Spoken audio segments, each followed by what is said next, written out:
میں کس طرح یہ رونا روں کہ میں کس طرح یہ بات سمجھاؤں. دیکھیے نبوت کے بعد سب سے بڑا مقام صحابیت کا ہے، اور صحابیت صحبت سے ہے.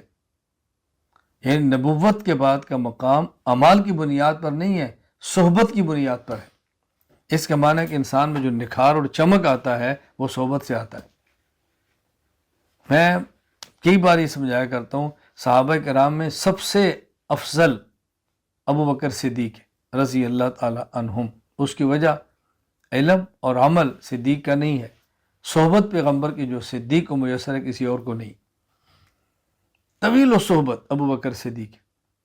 حضرت خدیجہ تھی لیکن انتقال فرما گئی. طویل و صحبت صحابہ ابو بکر صدیق ایک، اور سفر حضر میں ساتھی صدیق ہے. پھر چار پشتے ابو بکر صدیق کے والد ابو بکر، آپ کا بیٹا پوتا، 4 نسل صحابی ہیں. یہ واحد ابو بکر صدیق ہے.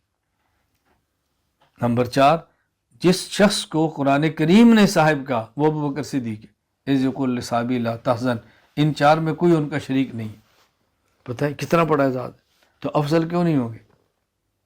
نبوت کے بعد سب سے افضل کیسے نہیں ہوگے؟ افضلیت کی بنیاد ہی صحابیت ہے. میں نے اس میں بڑی مفصل بات کی ہے. انبیاء میں افضلیت کی بنیاد علم ہے، اور صحابہ میں افضلیت کی بنیاد صحبت ہے. انبیاء میں افضلیت کی بنیاد و علم ہے. تلک رسل فضلنا بعضهم علی بعض.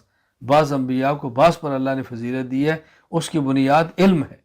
جس نبی کے پاس جتنا علم ہے وہ نبی دوسرے نبی سے افضل ہے.